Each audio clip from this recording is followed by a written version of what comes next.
The following hour is brought to you by MidasResources.com. Call Midas Resources today to protect your future at 1-800-686-2237.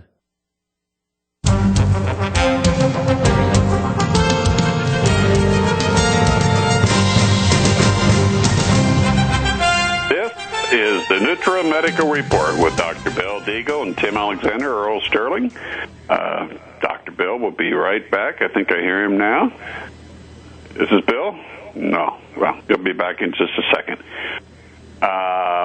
Getting a bit of an echo here. Okay. As we look at the strategic situation today, U.S. Navy is launching FA-18 Super Hornets off of the USS George H.W. Bush supercarrier over Iraq. At this point in time, they're simply on recon missions. They haven't bombed anything yet. Now, of course, they're reconning the same forces that we, the United States, along with our Saudi Arabian and Qatari allies, have been funding, arming, supporting, and commanding the ISIS radicals. It's the globalists and the Zionists who are behind this really have nothing but total contempt for the stupid goy.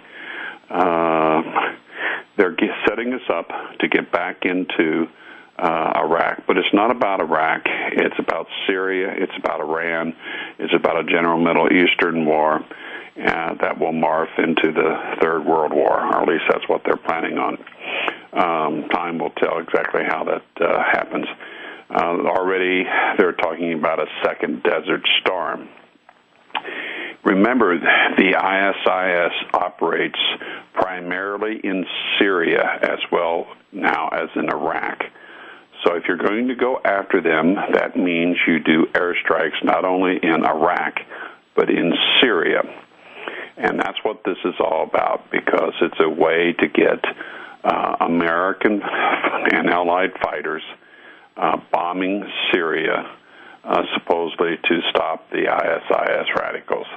That's what all this is all about. Iraq has asked us for airstrikes because they're desperate.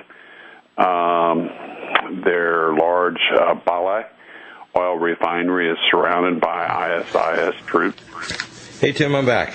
And this is Dr. Bill. He's back. Okay. Yeah, I started without you. I was just saying the USS George H.W. Bush is launching FA-18 Super Hornets. At this point in time, we're not doing airstrikes. We're doing a recon. And we're reconning the ISIS radicals. But, of course, we and our allies, Saudi Arabia and Qatar, are funding, arming, directing, equipping, controlling these same ISIS radicals. That's crazy, isn't it? Is that out of the box crazy? Well, it is, but it isn't. I mean, this is a globalist and Zionist ploy to get us involved there, and they think we're pretty stupid. They think the Goy are incredibly stupid, and we're going to sit still for it. And the ISIS operates more in Syria than they do in Iraq. And, of course, when we go after them with military strikes, well, where will we have to go? Maybe Syria.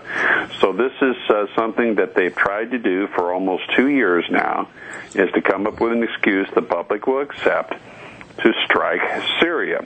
And the problem with Syria is that that's immediately going to bring us in conflict with Iran and Russia. Right, and Iran, let's see, Iran, the foreign minister of Iraq says they may ask Iran for military assistance against the ISIS. And what we're creating is a giant firestorm that will involve Syria, Iran, Lebanon, Israel, Saudi Arabia, Qatar, Iraq, and basically all of the Middle East. This is the general Middle Eastern war that BB, and I call him BB666 Netanyahu, has been working very hard to arrange for the last 2 or 3 years. it is almost certain that this war could morph into the Third World War. But of course, that hasn't happened yet. But what's happening strategically, geopolitically, is insane. But it's insane from a human perspective, not from a demonic perspective. And that's, we go back to the thing that you really can't understand this because it doesn't make sense from a human perspective, but it does from a demonic perspective. Satan wants another global war, and he's going to get it, and his minions are determined to get it for him. What's amazing to me is that how stupid our leaders are, how passive and impotent our religious leaders are that are not screaming to the top of their pulpits that they're so afraid of losing their 501c3 status they won't speak out against these. Well, they need to. Now I do know that I know some Orthodox priests that have been pretty vehement, but the Eastern Orthodox are kind of a group in and of themselves. They're not afraid to speak out. I'll be proud of that. That's the type of Christians I think I'm proud of. Is that ones that are going to actually, if you don't have a mouth, you're not a Christian. If you don't have an action, you're not a Christian. You have to hear and do. Shema. Well, and the absolute BS that's coming out from the mainstream media is incredible. I give what I call the dreaded 5BS flag award, and on my news blog, and have 5 little flags that come up and it says BS, BS, BS, BS. Anyway, the Telegraph, which is one of the largest papers in London, been interviewed by him several times. They are saying that the ISIS terrorists now have seized Saddam Hussein's chemical weapon stockpiles. Well, sorry, Charlie, but they've been there for years. If you look back at the history of us in Iraq, Saddam Hussein did have a trump card in the first Gulf War. He had at least 19, we called them Scuds, but they were really modified. They were all called Al-Hussein missiles. That had chemical warheads on them, and he, by continuing to fire his Scud-type missiles into Israel and Saudi Arabia, he was demonstrating during the First War his ability to put ordnance on target. And, he communicated to us at a high level that he had the ability to cause massive deaths in Israel. And for that reason, the first Gulf War, we did not go into Baghdad. And then for a number of years, there was the partial occupation of Iraq, and there was bombing even under Slick Willie, Bill Clinton, and so forth. And after a period of real austerity forced down his throat, he finally agreed to destroy his chemical warheads. It wasn't too long after that we repaid him for doing that by drumming up the lies that led to the second Gulf War or Iraqi War. And we invaded and went all the way to Baghdad. Supposedly, we eventually caught him and hung him, but if you actually look at the pictures of the guy we hung and all the other pictures of Saddam from the time he was in power, the teeth don't match up.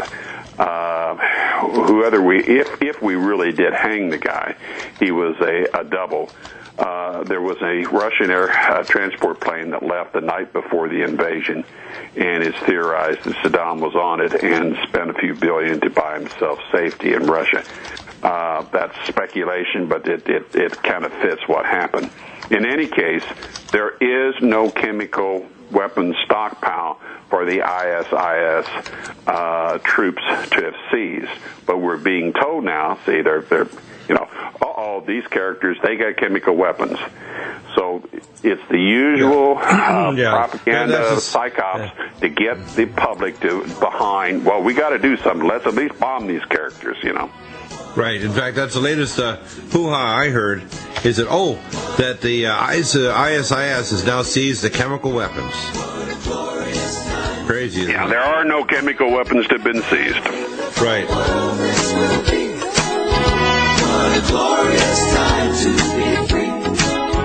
What a beautiful world this will be. What if Americans could have a... For the nation, compelling talk for every political persuasion. We are GCN. Okay, Bob. We don't have a lot of stuff, but we have some things. I'd like you to stay on, though, because I think we don't have enough to kind of just go it alone. I think it's going to be, things are slowing down in terms of what news we can get. Welcome back, and Tim, you're going to stay over in hour number 3 because we have news, but we need to kind of flesh it out and kind of connect it to the other dots, because what I see happening is a cornucopia of converging disasters. Economic meltdown in Europe, Middle Eastern war in Syria and Iran, Ukrainian situation trying to pull us, like the prophecy in Ezekiel 38:39 says, and I'm against you, O Gog, chief prince of Meshech, Tubal, and Rosh and such, so putting the hooks in the jaw of Russia and the Islamic nations with them and pulling them down into the Middle East. They are literally being pulled into this war. They don't want to go to war. Russia wants to get a market economy. They have an economy based on oil now. China is trying to not have hyperinflation blow their country apart. They're polluting their country like crazy, producing all these goods. China's superheating right now. They have a huge debt problem. Half of their economy is literally funded by what we call shark loans. This situation is going to get much more. Over 80, almost 80%, latest poll of the American population does not want to get involved in any kind of dispute in Iraq again. But you know what? The American public doesn't control America. Right. The global banking cartel families and Israel controls America. The political class in North America and most of Europe has been so corrupted by virtually unlimited money, because when you are legal counterfeiters like the Federal Reserve, you need $1 trillion, you print off $1 trillion. Politicians, whether like prostitutes, tend not to be very moral people. They tend to do a lot of really terrible things for money. Well, the globalists have an infinite amount of money, and they have set this up now for many, many years. The Federal Reserve alone in the United States has been here over 100 years now, and they own politicians all over. And you literally have these worthless bums in Washington, in London, etc., that are goose-stepping towards Armageddon. And I don't know what goes through their demonic minds, their sick minds, their narcissistic minds. Somehow, if they think they're going to survive. Now, about a year ago, in London, in the UK House of Commons, enough people kind of woke up to the fact when we were about to attack Syria, the United States and Britain and France and Israel were about to attack Syria because, quote, unquote, Syria had all these chemical warheads they were going to use. Right. And Russia sent a big battle fleet and said, well, guess what? You may attack Syria, but we'll be in there with her. And enough people in the House of Commons said, hold it. We're all going to die. And the narcissism worked in their favor. But this whole thing in the Ukraine and in the ISS in Iraq are backdoors. Ukraine is designed to tie Russia down, and ISIS is designed to give us the cover, the psyop cover, to send our aircraft into Syria, and that will begin it all. I mean, it just, every day we move another little step closer to Armageddon, and yes, it's insane. It's so far beyond insane. It's demonic, but the political class is so terribly corrupted and so terribly blackmailed that once in a year ago in the UK they saved the day, but don't count on it happening again. These characters are determined to come back, and this is what they've done now. This whole thing in Iraq is nothing but a strategic war game, a strategic game to get us involved in a general Middle Eastern war and to use that as the springboard to World War III, so that when they totally collapse the global economy and usher in their one world currency, RFID chip, and their new world order, they will have everybody absolutely scared to death. The bio war will reduce and nuclear war will reduce the population dramatically, because these characters don't want 7 billion people, and they certainly don't want North Americans and Europeans. We're far too dangerous for them. If we ever figure out what's going on, they've had it and they know it. Well, yeah. You know what I only have to do to figure out what's going on? Do two things. Tune into this show on this station, which is, I think, the best of the shows that are kind of giving the Christian and the full geopolitical truths, because you need both. And then, number two, they need to take action. It's like Einstein said, and I quote this several times this week, that evil will not destroy the world, but people who know otherwise and see evil and do nothing about it. But if the people do something about it, even a minority of people, this whole game is over. If God-given people that see the vision, like we talked about in this first hour with Pastor Dave Lee, 90% of the people in the street. 5%. We're not asking. It's almost like what God said, if I have, 10 or 12 people in Sodom and Gomorrah, I will not yet destroy the city. And then you get down to, if I have one righteous person, I will not destroy the city. I mean, God was even negotiating with himself, saying, I don't really want to destroy the city, but I'm coming down to my last one person. Of course, when Lot left, that was it. Well, you know what? I sometimes think I may be wrong, but I sometimes think I see God holding back. Because he doesn't want his children to kill one another. He doesn't want this to happen, but he knows it's going to happen, and I think he has held it back. But there comes the point at which, we have a responsibility. We have an obligation.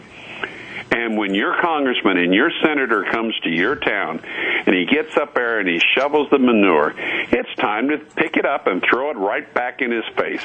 Call him a liar. Call him a traitor to America. Let everybody around within earshot say, you're a traitor, you're a liar, you're going to get us all killed, we're in an economic depression because of clowns like you. You're bought and paid for, you've sold the country out, you've sold the American people out. You ought to be hanging from a light post, you worthless SOB. I think that if the pastors did it, you see, it needs to come from a Christian point of view, because they're not going to have the courage to do that unless they have God behind them. And as I say, we talked about overcomers in the first hour with Pastor David Lee.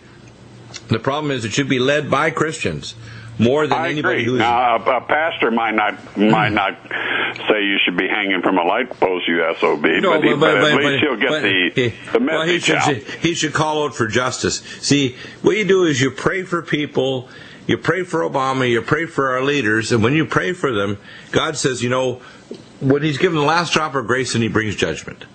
And I think that the grace always comes first before judgment, which is why instead of praying for judgment against people or destruction or cursing them, if we pray for them, he said, judgment is mine, saith the Lord. I think God says, hey, these people have prayed for you. They're sinners. They're listening to me. You've had your grace. Now judgment's coming. And I think that's the way God deals with it. I think you're right. Folks, get right with God and do something. Talk to your friends. Make some noise, because we're getting real close to... Well, I think by the fall, we're seeing the price of food. Meat goes through the ceiling. Gasoline's going up like a rocket because they're destroying the oil supply in the Middle East. Is likely to become very dear. It's going to get nuts.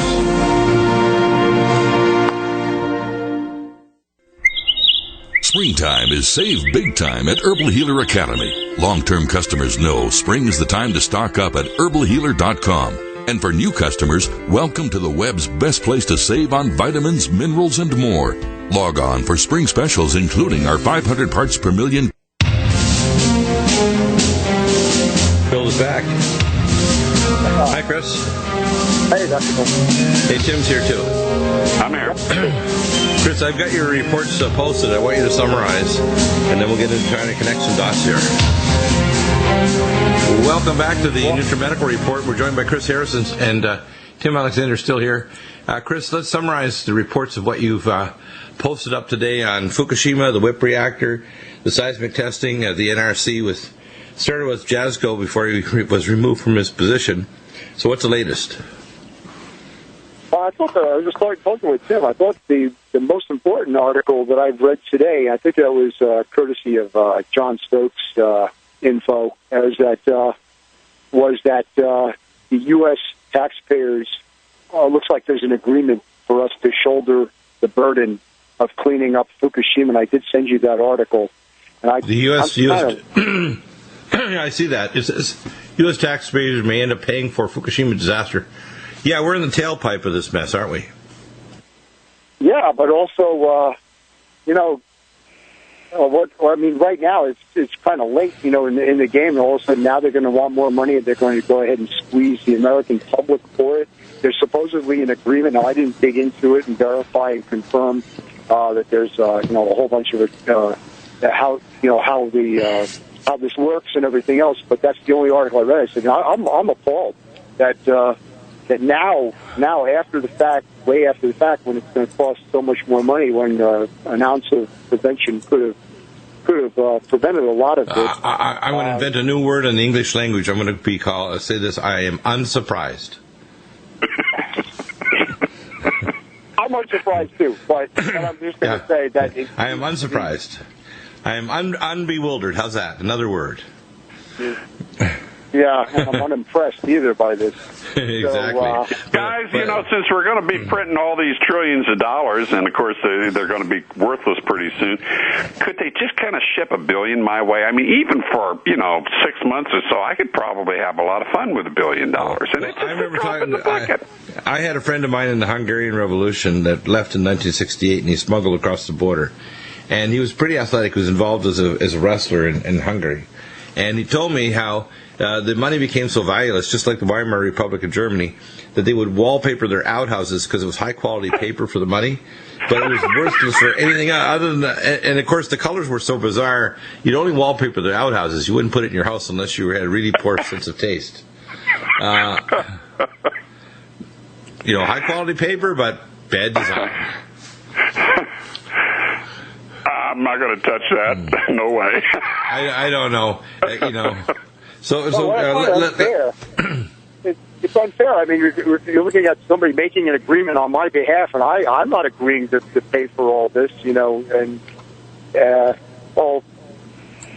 they know that they know who's boss, I guess, or they want us to think that that's the way. And sure, we'll just we'll usurp some of their funding and go ahead and use it to do the other work that needs to be done. So, like I said, I'm appalled by it. Anyway, I know you're unsurprised.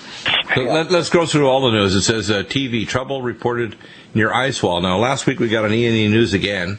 Tell us what E&E News said out of our report on the ice wall, because I mentioned about the idea of using starlight, which is a compound that was invented in the 70s. Could tolerate 16,000 degrees. They could make pylons and divert the water away from above the site, but you don't want to put anything near Fukushima Daiichi. The only thing you want to do is build a seawall below and then pump that water below that's landing up underneath there, going through the groundwater, actually through the seafloor, and get it because it bubbles up for these steam jets, tritiated steam jets.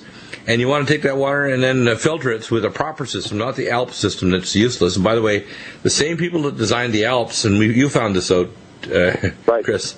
Yeah. The same people. I mean, this is like SNL, Saturday Night Live. The same people were involved with making the kitty litter decision to make green kitty litter, divided by the crazy green idiots at the Department of Energy. So they have green kitty litter that turns these waste containers at sites like the WIPP reactor site in Carlsbad, but also at Hanford and possibly other sites. We don't know because they won't. It's really hard to dig around and find out just how bad these idiots spread this. But they turn them into bombs. And we found also that the criticality of having a hydrogen explosion can cause the plutonium to cause a critical reaction in a nuclear explosion. So if one, say, of 20 or 30 of these containers blows, it's going to cause possibly a nuclear explosion. It'll blow the heck out of the rest of them. It's not surprising WIPP blew up. It's only a matter of time before Hanford and other sites blow up, too. It also I guess one other report on there was it's unverified on my end of it, but he doubts that the waste stored in that pod was the low-level waste. It was more, well, from judging from where he's sitting now, if it's higher-level waste and maybe fissionable products, we got a big problem, just like we talked about before. I guess Exactly. CNE news, getting back to that, was cited our discussion of last week, was concerning one of my colleagues who I relayed what he pretty much told me to, and he curled his lip at the thought of using an ice wall. And right now, it's almost like a self-limiting problem. Like they cannot form an ice plug at this point, which means, you've got to think it's a real Goliath task trying to freeze a great big section of the Well, Earth. it's apparently 1.4 kilometers long. It's not like a little one around, say, an old, slag, we call slag from a coal mine, which is usually a very temporary procedure. This is something they want to do long term. Plus, it'll increase the water level, make the soil and the land around it thixotropic, cause more subsidence, more likely the buildings will just fall over, increases the structural stresses on the buildings. I just think it's beyond insane. It's like the people who are doing this must have radiation cerebritis. Their brains are on fire with nuclear isotopes and radiation-induced astrocyte sickness. So God knows. Yeah, so, they're going to need more. Let's put it this way. If they want this to be successful, it's not powerful enough. In other words, they can't remove enough heat to stop the flowing water and then turn it into a solid, by freezing it. It's not going to work. And then even if it does form a freeze plug, well then, on the other hand, you'll get, just like you said, sinkholes and the thixotropic soil and all the other problems that would create. Right. So in Unit 4, they removed 1,078 fuel rod assemblies. So they're proceeding, but they're getting into more difficult ones. And you mentioned also here in your report that they're the common cooling pool. They're moving now to Unit 6. You can remember, Unit 5 and 6 reactors were still intact, but they turned them off. 5 and 6, there were 6 reactors there. Including, by the way, reactor that was a MOX reactor, Reactor 3, that was actually making plutonium pellets for nuclear detonators. It was an illegal nuclear weapons generation plutonium pellet, which is basically detonators for nuclear weapons facility. The other thing that's going on, I remember taking care of a gentleman by the name of Fairleigh Mowat, and he wrote a book many years ago called Sea of Slaughter. And it was about the abnormal draggers and the abnormal fishing practices in the North Atlantic that destroyed the fisheries, which caused the fisheries to collapse. But what we now have is a collapse of life forms, and there's a number of articles over at Rense.com, because Rense has probably done more work than anybody in collecting articles on all these different things. I'm one step away, by the way, from having my site up as the gamma radiation testing site for Vista, California, which will measure 7 miles in North County, San Diego, just below Pendleton Marine Corps Base at around 1,100 feet elevation, because we're up on the side of a mountain 7 miles in. There's mountains around here, blue granite mountains. Second hardest rock, by the way, in the world. The second hardest is in Scotland. And it'll measure gamma. It's not going to measure the others. It'll just measure gamma. But gamma is what you want. And it'll measure gamma because it's very important to monitor things like cesium. Cesium is a big bad boy.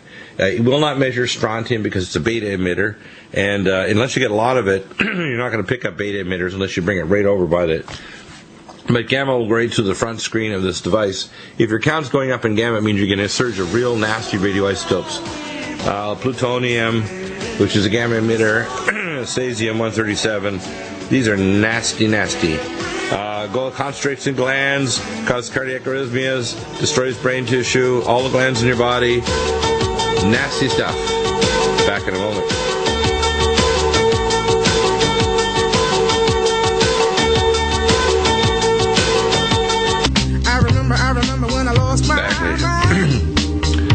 Welcome back. I'll be on the second hour as a guest tonight on Rents Network. I'm every Thursday night, usually second hour. Sometimes on the second week, I'm in the third hour. And we always spend quite a bit of time on Fukushima, on the WIPP reactor, and on the NRC report by JASCO that started to look at seismic reports and the danger of loss of control of the CORIUM and in the reactor core of nuclear reactors in America because of extreme weather, but especially seismic events. checking the structural integrity of the reactors to be able to withstand these. And so far, they're burying it with studies on studies. Any new news on what's happening from JASCO's initiated process? Is there anything at all coming out to tell us which reactors have failed the test? Because I know you had one you posted up on the site, Chris, that looked like it was not doing so good. We had another report of one of the reactor sites that's having troubles. Yeah, I think we're going to talk about this. I think it was a Calhoun, right? Sandbags being that's filled. Exactly the one. I was expecting you to hone right in on that. Yeah, Fort Calhoun. I was surprised to see that. And that's the plant that a couple of years ago in 2011 was shut down for 2 years. And then now it's running again, and it looks like the flood waters are rising in the Missouri River and a couple of the other tributaries. Yeah, some of these aren't even like sites of nuclear reactions that are in danger of seismic, and it's just because the floodplain is higher than even the diesel generators to back up the power. It's stupid design in where they put them. And they're designed to be in tornado zones, or the flood water line is literally above the intake of the diesel generator, so it's going to flood them and they're going to turn off. They are sandbagging preemptively right now. So they're actually building sandbag walls.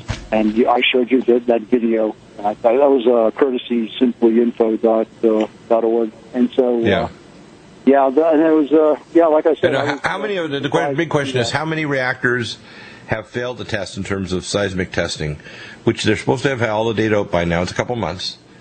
Which reactors failed?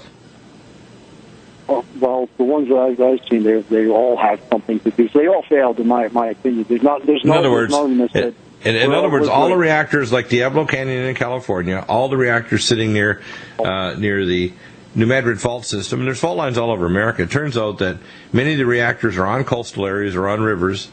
There's, I would say, just as a ballpark, half of the reactors in America are sitting near a fault zone where they can be struck. Half.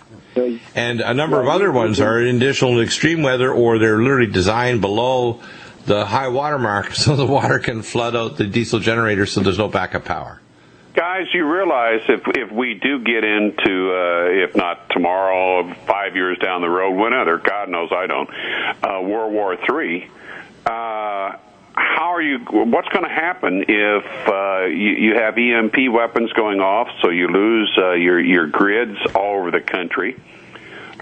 You have bio-war, you have radiation from atomic blast. You're not going to be able to service all these reactors. Well, They're going to be giant Fukushimas everywhere. Exactly. Even if you could service them by flying in giant heavy lift helicopters, diesel fuel, number one, the diesel generators have to be working, which they tend to fail. And number two, you have to be able to continuously get that material in. If the freeways are jammed up, because cars have been hit by EMP, so the freeways are all gone, you have to fly it with heavy lift helicopters. You have to have an attack military that can actually do that. Can they appropriate the military forces and heavy lift helicopters to actually service these reactors? Because we can have an entire rash of reactors, even if they're not physically, structurally destroyed, that they lose their backup power that'll eventually go Fukushima. So I think we're literally sitting on, it's like, let's put it this way, it's like having grenades underneath the cushions of your living room chairs while you're watching movies, and someone moves the wrong way and the pin slides out. Whoops. Mm-hmm. It's like, that's not wise. So, Chris, that's that issue. The other thing is what's happening at WIPP and at Hanford. Anything new there? I don't have much new information other than what we discussed before. That one scientist who claims that maybe the level of waste that's stored in those drums, especially that exploded, is actually high level waste instead of low level waste. So right. High level means or fissionable material that americium, plutonium. In other words, these are gamma emitters that can induce a critical reaction. They can actually create a critical reaction in a nuclear explosion. The gamma emitters are neutron emitters, right? No, gamma is the neutron emitters are. Oh boy, I got to go back to my isotopic on this one. There are some that are neutron emitters just spontaneously, and they would decay and give off a neutron, and then they would interact with the fissionable material potentially. But I don't know that that's happening. But I do believe the part about it being a hydrogen explosion due to the decomposition of a green kitty litter. But that causes a whole bunch of problems, and one of them is that it's a huge dirty bomb. I want to revisit this question again, and we talked about it before. We now have a war where Iran is getting in to try to protect the holy sites in eastern Iraq. Strange bedfellows were actually allies with Iran, trying to stop the ISIS from not only destroying the Iraqi government. Not really. That's the image. That's the reality is ISIS is funded by us and controlled and armed by us. Here's the danger. The Israelis, because we gave them long-range tanker bombers and other equipment, including the GB-54 long-range deep bunker buster nukes, they plan on hitting the Bashar reactor and deep centrifuge sites like the Qum Mountain, the Holy Mountain in Iran, these other sites. We could have massive clouds of radiation if they strike the Bashar reactor. How bad would it be if they actually hit with high explosives or nukes the Bashar reactor? What would happen? Well, it depends on where they hit. No, I mean, at the very least, it would remove the ability for them to cool the core, and then you have a problem. I'm talking about the core completely gone. I'm talking about vaporized. The entire site turned to an atomic vapor. You mean aerosolized? Aerosolized. Bashar is now aerosolized. It is now no longer a physical structure. It is now between here and the cosmos. Well, I'll tell you what. That would be the worst possible case, because there would be no way to attenuate or temper that. There would be a fume of death that would stretch to China. Right. Well, our physicians for social responsibility have calculated that if that happened, that the amount of radiation would spread across Myanmar, because it's directly downwind. It would go across southern China, which is the primary dragon cities that make all the industrial work, not North China. It would cross South Korea, Japan, and would head directly toward America. We'd have a giant plume of radiation on top of Fukushima heading toward us. So these morons don't understand. If you start a nuclear war there, and again, it won't just be a one-way deal. Russia is going to use nukes too. They'll nuke Israel. They'll nuke some of these other Islamic cities like Saudi Arabia. In fact, the dialogue going between Mr. Putin, who they now call Tsar Putin, which I think is ridiculous, and the king of Saudi Arabia, is he told them that he would nuke Riyadh, Saudi Arabia, after the nasty comments by the king of Saudi Arabia against Russia. Saudi Arabia was threatening Russia, and that's not a wise thing to do. These are people you don't mess with. So they're not being treated with respect, and again, we need to treat them with respect. They want to make a business deal. They want to be treated with respect, and instead of treating them like, again, in a Christian way, strength but verify, whether it's nuclear weapons or other things, we could, out of strength, have a deal with the Russians and the Chinese, stop industrial espionage, properly set up tariffs to protect our industry, at the same time help to build up their countries and have some interlocking exchange systems so we don't have massive debt blow our world economy to pieces. But all the pieces are in place to blow it apart this fall, for this summer or fall to have a big war in the Middle East. Dr. Bill, you're totally right. The problem that we don't make the right choice is a spiritual one. Yeah, it's all spiritual. That's why when people keep that out of the question, and that's why I return to the spiritual. In the first hour, we had Pastor Dave Lee, and I tell people, if you don't include Yeshua, God, in the picture, you're never going to get this right. You're going to think, well, we just elect this and that politician if we just do this and that. No. This is personal. This gets right down to the grandmother, how she's going to vote, how she's going to talk at the checkout at the counter, how she's going to confront her congressman. It's going to be a wave of indignation from the public, not just here in America, but around the world at all the craziness. And we see it in elections, the UKIP in Britain. We see it in the elections in the European Parliament trying to rebuke all the European Union, what they're doing, NATO. We see it everywhere. I predict Scotland's going to vote to succeed in September, and there won't be a UK. I agree with you, Tim. Chris, any closing comments? Fukushima, ice wall, no. Starlight, yes. Nothing's being done correctly. Now they want to give us the tab. Hey, America, you're going to pay $4 trillion so you can still have babies. How's that? Yeah, whether you like it or not. $4 trillion. Just go print it. We don't mind if it's a little bit wet from the ink. Just print it for us. Thank you. your body and supercharge your health at the new alkavision.com.